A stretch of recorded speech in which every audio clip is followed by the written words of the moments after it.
asked 100 leading Christian apologists what they think is the best argument for the existence of God.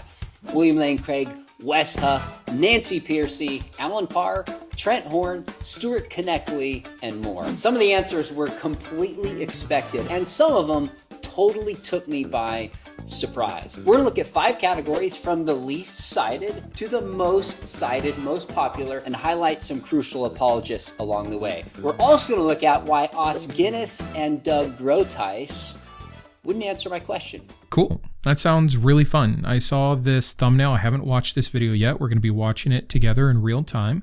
And I thought it would be a good one to respond to 100 different famous apologists giving their number one reason for God. That sounds really, really interesting. And it's only a 10-minute video. So I think he's just going to be giving us the data, not necessarily making the arguments. I don't really know how I'm going to react to this yet. I'm more curious than anything, and we'll see what happens. But I might try to cover each argument quickly, or at least give you a resource or a past video of mine that argument is addressed. And by the way, yes, I'm wearing the same thing as the Sunday video because it's still Thursday and I'm still filming because I'm trying to get ahead so this vacation can happen. So I might not be responding to comments today. And if someone else or a bunch of other people already react to this video between now and Tuesday when this comes out, that's a bummer. But as of right now, I think I'm the first one responding to this, and let's see how it goes. Let's start with the smallest category, which I've dubbed existential. These are kind of personal encounters or experiences with God. So for example, this is one that surprised me. The great John Lennox said a transformed life he considers the best evidence for the existence of God. So think about that. Oxford professor, science and philosophy and religious background, says a changed life is the most powerful piece of evidence for God. So by transformed life, we mean somebody whose life is broken in some sense and then is transformed by Jesus. Of course, we see this in the Bible when the blind man in John says, "All I know is I was blind, but now I see." It's someone's testimony or experience of transformation by God. Well, I'm not surprised that it's a minority position here. It's a horrific piece of evidence for God, and the idea that even John Lennox alone thinks it's the number one best evidence for God or argument for God is bewildering to me. If you make personal experience, which, let's be honest, that's what we're saying here, evidence for the truth or validity of a particular God claim, then all religions and a lot of other things like sheer willpower, psychedelics, trauma, jail, parenting, 1,000 other things also have to be perfectly valid and true and good and evidence for them being the best or only of its kind. That's ridiculous. We know people change for the better, change for the worst, don't change at all kinds of things in all kinds of environments and under all kinds of religions and non-religions. It's literally meaningless. Now, here's something I'm worried we're going to run into, because I don't know if all 100 apologists are going to be Christian apologists, although I'm guessing they're going to be. And the title just says the best argument for God, not the Christian God. And this is a slippery thing that I think Christian apologists like to do. So I want to take 1 minute and just address this before we get to any others or any other arguments. There are many things that you could do as evidence toward a higher power, a creator. Evidence doesn't mean proof of, by the way. You could start making an argument there. And of course, the God concept at large is not falsifiable. But if you're going to use any of these to get to your particular God, then you're going to have to do better than personal experience for the reason that I just stated. So I feel like the apologists are going to try to have their cake and eat it too. They're going to have these abstract ones that to them make a God more likely than a non-God, but they're all going to be Christians. When they speak, they're all going to give biblical examples like Shawn just did here with the blind man. They're all thinking of Jesus and Yahweh. But then if I respond, well, actually that doesn't work because a Hindu can change their life just as much under the belief of Krishna as the Christian did under the belief of Jesus, they'll say, well, yeah, okay, hey, I'm just talking about God here, which is why I think in general, this might already be a fruitless exercise, because if you're a Christian apologist, you should only be making arguments for why the Christian God is the correct God. If you want to die on a hill of God belief in general, I'm agnostic, so I don't care. But we both know you're talking about Yahweh. And so to John Lennox, who 100% only believes in Yahweh, no, personal experience is not a good piece of evidence. The next category, I dubbed this one unique arguments. These are arguments that one or two people held, and I kind of lumped them together. So J. Steve Miller, if you follow this channel, you'll recognize I've had him on a bunch of times to talk about near-death experiences. He's the only one that cited near-death experiences. Now, I think this is a huge growing field more apologists need to lead into, but he's done some amazing work on that. Again, just a one-off, Steve Miller, but he 100% should not have cited near-death experiences as the best evidence for God. If that's your best evidence for God, you have horrible evidence for God or little to no evidence at all. Again, I'm going to try really hard not to have to defend both sides here, but if you are talking about a God in general, the idea that people seem to have an experience when they almost die that feels more significant to them and or spiritual and plays off of the spiritual bedrock that has been implanted into them culturally or through their upbringing and indoctrination is not surprising at all and does nothing to show the validity of any particular God claim. Brandon, what about all the people with NDEs who are Muslims, but they're seeing Jesus at the light at the end of the tunnel? Well, what about the Christians who do that with Allah? For each possible iteration of what someone could have as their near-death experience and then what that means to them or which religion it confirms, it can happen with all the rest of them in all the other ways. It's, again, utterly meaningless. And forgive me because I've been promising an NDE video for a long time, but until then, let me just give you this clip from John MacArthur, who I cannot stand and I think is an example of just how dangerous and harmful Christianity is.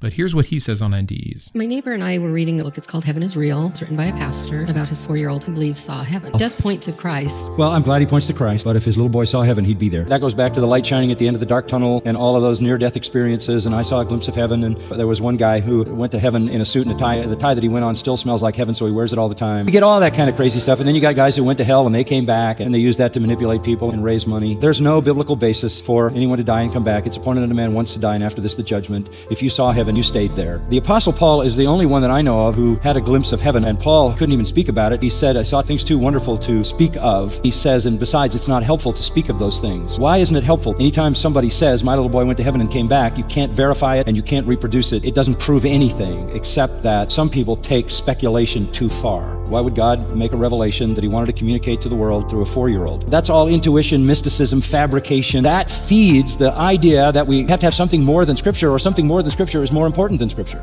I hope you enjoyed that. The one and only time I will agree with John MacArthur. But if you are using NDEs to prove a particular God, or specifically the God of Christianity, there's some great points as to why that's utterly stupid. Trent Horn, a Catholic apologist, was the only one who said contingency. Now, this is a kind of causological argument, but it moves from the existence of contingent things, like the universe, that didn't have to exist, as saying the best explanation for its existence is a necessary being. I'm actually surprised that one came from Trent. I'm sure the big two, by the way, I'm guessing are going to be like the Kalam and maybe the teleological argument, but we'll see. I'm going to be curious if I'm right. But the contingency argument essentially is that the universe is dependent or contingent. So therefore there must be something necessary at the beginning. It plays off the same ridiculous logic as the Kalam actually, because it just skips a whole bunch of necessary steps in any kind of syllogism. This argument assumes without justification that the chain of contingent causes cannot be infinite or self-contained. It also arbitrarily inserts God as that necessary being. Why not just the universe itself as that necessary thing?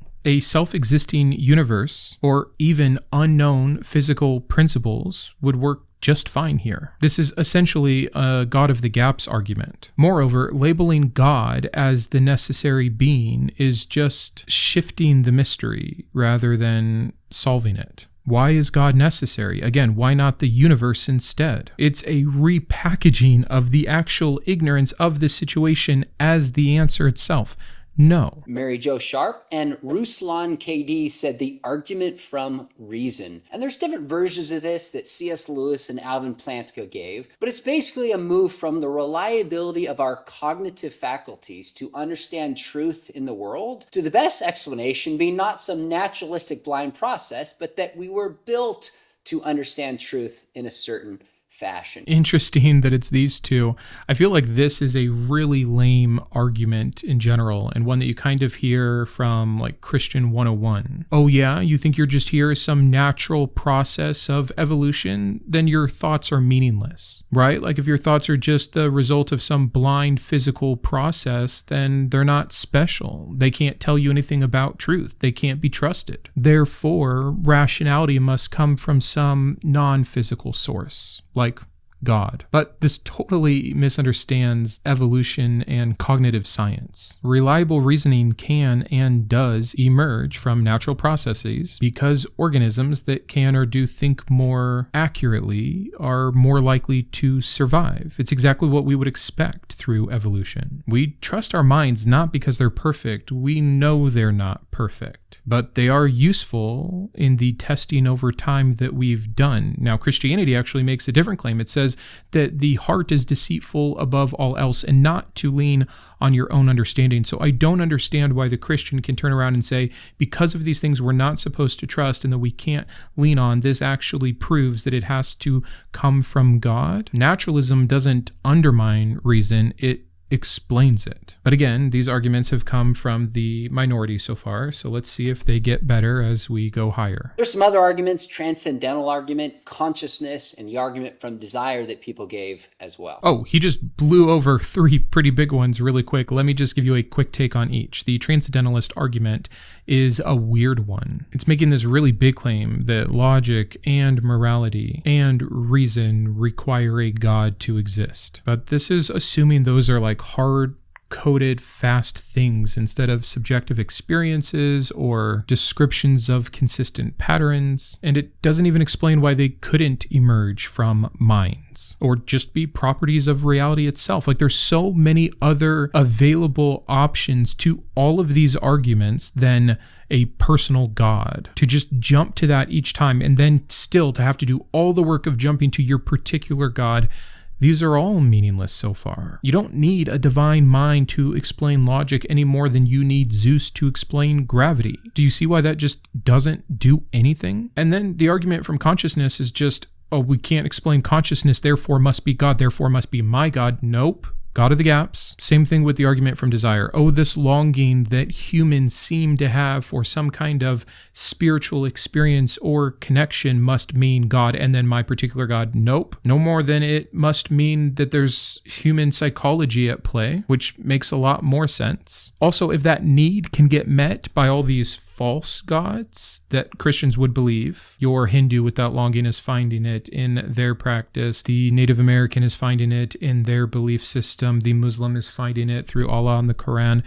Doesn't that also show you how human it is, how psychological it is, and not divine? Or you'll just cherry pick when it works for you. Again, there's so much more to be said on each of these arguments. I'm in no way going to be able to cover each point and why it fails, but trying to just give you some quick advice here about why I'm not impressed so far. The third category, this was given by 15 apologists that I asked, and this is basically the evidence for Jesus. So this could be the life, the teachings, the impact, or the miracles of Jesus. They consider the best evidence for God. Now, this first one, let's say the least surprising thing in this entire study is, of course, Gary Habermas, who's probably studied the resurrection as much or more than anyone who's ever lived, said, drumroll, the resurrection. But Catholic apologists, Stephanie Gray Connors and Stuart Conneckley, also specifically said the resurrection. Now, interestingly enough, my father, Josh McDowell, was the only one who responded with fulfilled prophecy. Now, he's made a case for the scriptures and the resurrection, but fulfilled prophecy being the most compelling evidence for the existence of God.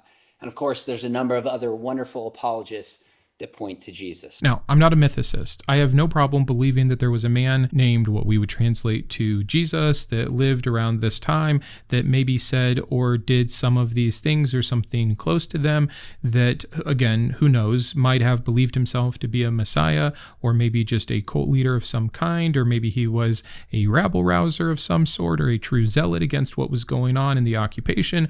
I don't know. But to say that the very little what you could even consider evidence of the man Jesus himself being anything that proves God is a stretch to the nth degree, at least if you're talking about like the life and teachings of Jesus. Now, many Christians will put on the resurrection as the greatest proof, because if you can't have the resurrection, nothing else matters. That's a very common thing within modern Christianity. So there's this idea that the resurrection has all of this wonderful proof, most of it coming from non-eyewitness sources decades after the fact, from hearsay that are giving contradictory accounts, by the way, or just baseless assertions from one man about how many people saw the resurrected Jesus.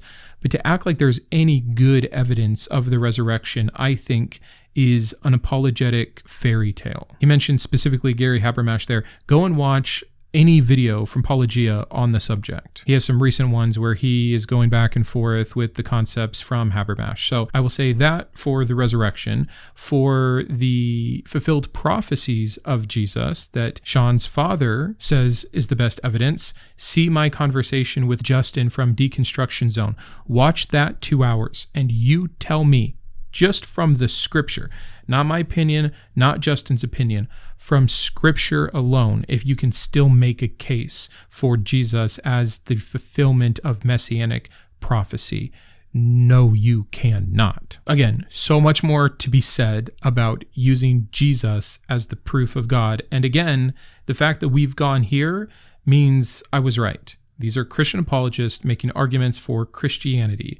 These other little pseudo attempts at, I don't know, I mean, if we're just talking about God, no, you're all talking about Jesus, but let's keep going. The next category is the moral argument. There's different versions of the moral argument, but it's basically a move from the existence of objective morality that we all know and see and expect others to follow, to the best explanation being a moral law giver. So the moral law points towards a moral law giver. So this was actually 23 people gave this. Now this first one, no surprise, Paul Copan, who's been one of the most able and consistent defenders of the moral argument for God today, but also Wes Huff, Gavin Ortland, the one and only Greg Kokel. We've got a UK apologist in here, Justin Brierley, and Nate Sala, also point towards the moral argument. When I was going through my deconstruction and I started to have a lot more questions on the character and nature of God and his morality, I read Is God a Moral Monster by Paul Copeland as a desperate attempt to reconcile these issues. And that book assisted my deconstruction as a catalyst faster and more seriously than anything else, because this was supposed to be the best of the best defense. And it was so obviously fallible to me. It was so manipulative. It was so unfair. It was so bad faith. I couldn't believe it. So to see people like that, or Wes Huff, when we just went through this video where it is clear he cannot defend the morality of God, for those kinds of people to be saying that the moral argument for God is the best, oof. And he set it up, but essentially the moral argument, again, is that objective morality would require a moral law giver, and it seems to those people that we have objective morality, which I will never, ever, ever, ever, ever, ever, ever understand how any Christian can say anything close to there being objective morality from a singular, immutable source, which is the claim of Yahweh in the Bible, when we see so clearly not only this God break his own moral rules, but change them over time. That is a defeater to objective morality in general. At least if you have an immutable God. If you want to talk about a God that changes, sure, you can have a new objective source, which is kind of oxymoronic in and of itself. But if your God is immutable, this does not work. See this video here, by the way. One of my earlier popular ones. Quality's not good, content's good. Check it out. Number one category, and you could probably know what it is by this point. 52 of the apologists I asked said creation. Now, some just said creation in general. Some said like the cosmological argument. Some said fine-tuning, the origin of life. But something about creation pointing towards a creator was the number one response. Creation refers to a bunch of different particular aspects of the universe that seemingly point towards God. So the Claeb cosmological argument points to the beginning of the universe, to there being a beginner. So whatever begins to exist has a cause. The universe began to exist. Therefore, the universe has a cause. I am either so right or so wrong. And without trying to sound too cocky, I think I am so right about the Kalam argument. I don't understand what I'm missing, guys. It's almost embarrassing to me that anybody would take it seriously at all, because there's so obviously multiple problems within the argument, and Christians just say it like it is a nail in the coffin. I cannot understand this. We don't know that the universe began to exist. We can talk about Big Bang cosmology and that there might be some kind of a singularity, but no one is claiming that that means it began to exist then. There might be a cycle. It might be universes begetting universes. There might be a beginning to this universe, but there's multiple universes. There's so many other things that could provide another answer that it's insane to say that it clearly points to God. Also, they will literally tell you to your face, no, it has to stop at God. It has to stop at the uncaused causer, the unmoved mover, something outside space and time. You mean something that doesn't exist? Why does it have to stop there? And they will literally tell you, because otherwise you get an infinite regress. Yes, you do. Unless you arbitrarily choose to stop somewhere along the regress. You choosing to stop at God is arbitrarily choosing to stop along the process. It's the definition of special pleading. Even a 5-year-old will say, well, wait, then who made God? And all the apologists will gasp at the stupidity of that question and say, no one, silly. It stops at God because God's the eternal thing. God doesn't need a maker because he's eternal. But you can't prove that, and you definitely can't prove that any more than you can prove that the universe isn't eternal. So we might as well stop at the universe, one level of complexity less. Adding on God literally makes the problem bigger, not solved. I don't understand how anybody thinks this argument holds any weight at all. I really don't. I know Christians will come in and be like, you're so stupid, you're so lost, you're so deceived, you're so confused. Okay, someone make it make sense, because I've heard every iteration of it and it all fails. Let's do the next one. Fine-tuning points towards certain laws of physics and cosmology that exist within a very narrow range where the slightest change in those numbers would make the universe inhospitable to life. So the fine-tuning seems best explained by a fine-tuner. Others would be the origin of life, the amount of DNA you find in a cell, the complexity of information points towards a mind or an author of life. The fine-tuning. What another incredibly weak argument that has to make so many assertions to even begin to get off the ground that are nowhere close to being accepted for any reason. It assumes that life as we know it is the goal and not just a byproduct. The common retort is, it's like a puddle thinking a hole was made for it. No, it's just what happens. We also don't know what other controls or variations of these constants would look like, or if they would produce a different kind of life that would be totally different than us, with a totally different religion that is using this exact same argument, which would be disproving the current one. Like, do you understand what I'm saying? It's meaningless, like all the others. And again, talking about infinite regresses, if you're going to say that the complexity, and this is kind of, there's the fine-tuning, there's the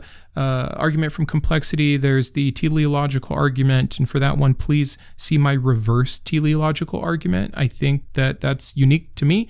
I haven't seen anyone else do that kind of a thing. I'm proud of that argument, or that counter argument. But for any of these, essentially, that is saying there must be a greater mind because of X, fine-tuning, complexity, design, whatever. If that's true, then again, everything I said for the Kalam applies. You're arbitrarily stopping at God and his mind, which would be infinitely more complex or designed or creative or whatever you want to use, and thus would require the same requirements. So your special pleading to stop there, you are not getting all the way to Jesus or Christianity. It's a mess all along the way. And I thought it was interesting that two apologists that I just respect and love and have had on this program didn't answer or wouldn't answer my query. But I think there's wisdom in why they don't.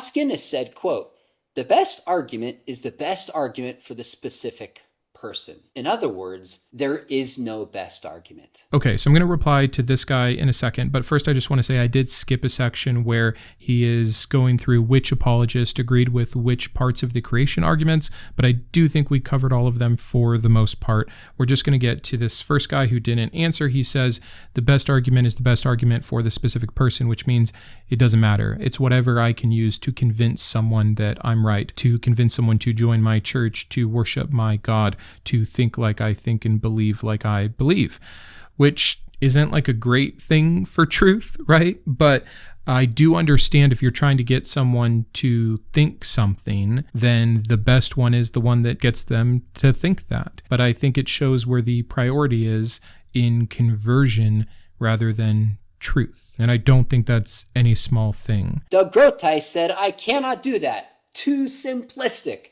It depends upon what best means. I'm a cumulative case guy, so I think we need several to make the case. Now that didn't surprise me because Doug is a careful philosopher and wanted to nuance things. But there's something to be said. I actually think most apologists in this group would agree that it's not just one argument. It's the weight of different arguments, philosophical and moral and experiential and historical, that point towards the existence of God, and particularly the Christian God. That might be the most honest. It's too simplistic to name one. I think we need several to make the case. Again, we step back for 1 second.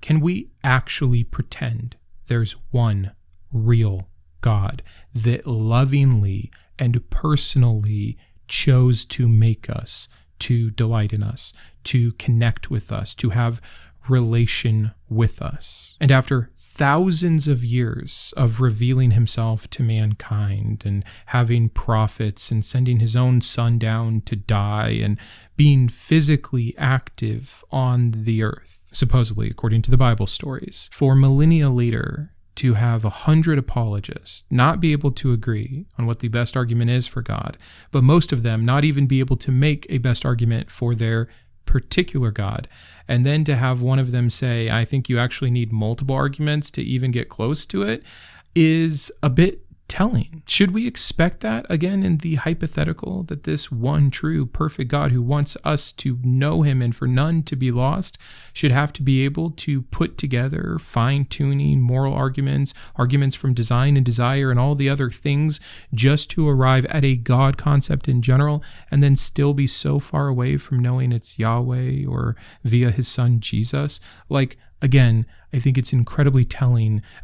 People joke about it all the time. The fact you have to have apologist already tells you that this God isn't real. But then when you have so many apologists that can't agree with each other, not just that, so many apologists who believe mutually exclusively about the same God from one another, and then have all these different arguments, some of them, again, that don't work together, about this same God that usually don't even get to a personal or particular God, you lost. But there's still a couple minutes left. Let's see what he says. So I just watched, I'm not going to actually play the ending of the video. It's pretty much just a wrap up. It's him saying his personal favorite, which is the moral argument. But then he does kind of turn it to the audience and say, hey, I looked for patterns in here. I didn't see much. Here's the data. Let me know if you see any patterns. If you're a skeptic or belong to a different religion, let me know if you see any good arguments here. And again, very great hospitality, open to feedback. So I'll give mine. Mine is that I don't want to come across like these arguments cannot be convincing. Of course, they can be convincing. That's why they're around. But the people that they typically convince are people that already believe in this God and just want assurance, or people that haven't had the opportunity. I'm not saying they're dumb. I'm saying they have not had the opportunity or the awareness to understand the counter arguments, or why they don't get you to a particular God, or how they have failed, or why the premises are botched, or anything like that. And apologists, even with all the feedback that they get about these arguments and why they're weak or why it doesn't work or why it's not convincing to the skeptic or the person from the other religion, I don't see them often tailor them or improve them or handle the objections. They're just like, oh, well, no, you're wrong. Here it is again. Design proves Yahweh. Like, do better. So I'm not trying to be a stick in the mud.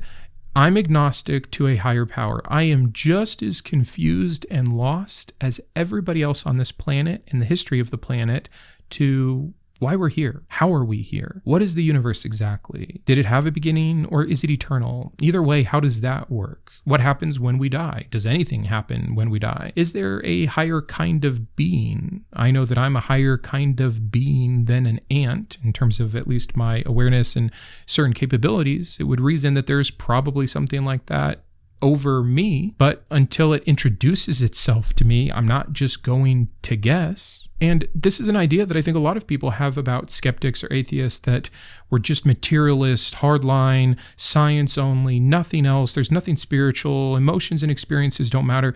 I don't think many of us agree with that. I think that we don't trust experience and anecdote and emotion to be reliable modes of truth, especially when every human is able to have those experiences and anecdotes and opinions, and they often contradict and create different gods and things like this. It's a common denominator we can wipe out, right? It cancels itself out. And again, many people in the comments or apologists will say, oh, so you're just so stubborn. You're being obstinate on purpose. You don't want to be convinced. No, I would love to have answers. I just don't want to pretend that I have them. I think that some of these things are interesting to think about. And I do wonder if there's a higher power. If there is, I would be under the impression that they're not a good entity, or that they're not even here anymore, or that they never intended to interact, or that they're not personal.